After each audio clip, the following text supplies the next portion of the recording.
మళ్ళొకసారి నేను గంటాపదంగా చెప్తున్నాను. ఇంకా గమ్మత్ ఏంటంటే ఇదే హరీష్ రావు గారు వాళ్ళ ఫాలోవర్స్ అంతా నిన్నటి నుంచి చెప్తున్నారు హరీష్ అన్న చాలా కష్టపడ్డాడు, డే 1 నుంచి ఉన్నాడు అని. డే 1 నుంచి లేడండి. చాలామంది రిపోర్టర్లకు తెలుసు, సీనియర్ రిపోర్టర్లకు డే 1 నుంచి లేరు.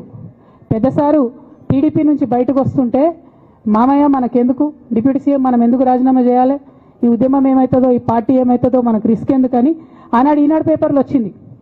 1,50,00,000 రూపాయలు తీసుకొని వ్యాపారం చేసుకుందామని హరీష్ రావు గారు ఎక్కడికో పోయిందని కూడా వచ్చింది. కటింగ్ కోసం వెతికిన దొరకలేదు, దొరికినప్పుడు ఎప్పుడో ట్వీట్ చేస్తుందని నేను. బీఆర్ఎస్ పార్టీ ఆనాడు టీఆర్ఎస్ పార్టీ పెట్టినాక 9-10 నెలల తర్వాత వచ్చింది హరీష్ రావు గారు. డే 1 నుంచి లేరు. నమ్మకం లేకుండా ఆయన పార్టీ నిలబడుతుందో ఉంటుందో పోతుందో అని. ఓకే అయిపోయింది. రాగానే సారు పెద్ద హృదయం కాబట్టి క్షమించిరు, దగ్గర తీసుకున్నారు, ఎమ్మెల్యే కాకముందే మంత్రి ఇచ్చిర్రు, అన్ని రకాలుగా ఆదరించిరు, అన్నీ చేసిండ్రు. ఎప్పుడైతే పార్టీకి ఒక్క క్షణం చెడ్డ పేరు వచ్చిందో ఎక్కడ పోయిండండి ఈయన? చక్కా పోయి వైఎస్ రాజశేఖర రెడ్డిని కలవలే? మీ అందరికి గుర్తులేదు ఆ ఫోటో? సీనియర్ నాయకులందరికీ బాగా మాట్లాడతారు, అన్ని దగ్గర ఉన్నా, నేనే ఉన్నా, నేను ఎక్కడ లేను. నిన్న పాపం చాలా మంది ఈ కొత్త కొత్త సోషల్ మీడియా పిల్లలు ఉన్నట్టు వాళ్ళకి హిస్టరీ తెలియదు అనుకుంటా, అందుకే చెప్తున్నా ఇవాళ. అదేవిధంగా నేను పెద్ద ట్రబుల్ షూటర్ అంటారు. ట్రబుల్ షూటర్ కాదు, ఈజ్ అ బబుల్ షూటర్. ఆయన ఏంటంటే ట్రబుల్ ఆయన్నే క్రియేట్ చేస్తాడు, చేసి నేనే సాల్వ్ చేసినట్టు నటిస్తాడు. నేను లేటెస్ట్ ఎగ్జాంపుల్ చెప్తా పట్టురు. నేను మొన్న దాసోజు శ్రవణ్ అన్న ఎలక్షన్ ఎమ్మెల్సీ ఎన్నికలలో బీఆర్ఎస్ పార్టీ డిసైడెడ్ ఒకటే క్యాండిడేట్ని పెడదామని. కానీ హరీష్ రావు గారు ఇంటర్నల్గా బీజేపీ వాళ్ళతో మాట్లాడుకొని ఏం చెప్తారంటే, మీ దగ్గర నుంచి ఒక క్యాండిడేట్ని ఇవ్వండి, నేను మామయ్యని కన్విన్స్ చేసి రెండో క్యాండిడేట్కి పెట్టిస్తా అంటే he wants to create a trouble.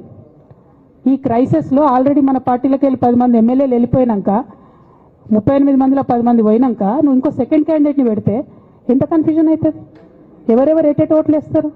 అంటే హార్స్ ట్రేడింగ్కి ఈయన ట్రబుల్ షూటర్ గారు ట్రబుల్ని ఓపెన్ చేస్తారు అన్నట్టు. నాకెందుకో లక్కీగా ఒక బీజేపీ ఎమ్మెల్యే గారు ఫోన్ చేసి, అక్క మరి పెద్దసారి పర్మిషన్ ఉందా హరీష్ అని ఇట్లా అంటున్నారంటే, నేను డైరెక్ట్గా పెద్దసారికే ఫోన్ చేసి నాన్న మరి ఇట్లా అంటున్నారు, మనం సెకండ్ క్యాండిడేట్కి పర్మిషన్ ఇస్తారంటే, nothing doing, only Shravan will get elected, ఎవరు చెప్పారు మీకు అన్నారు.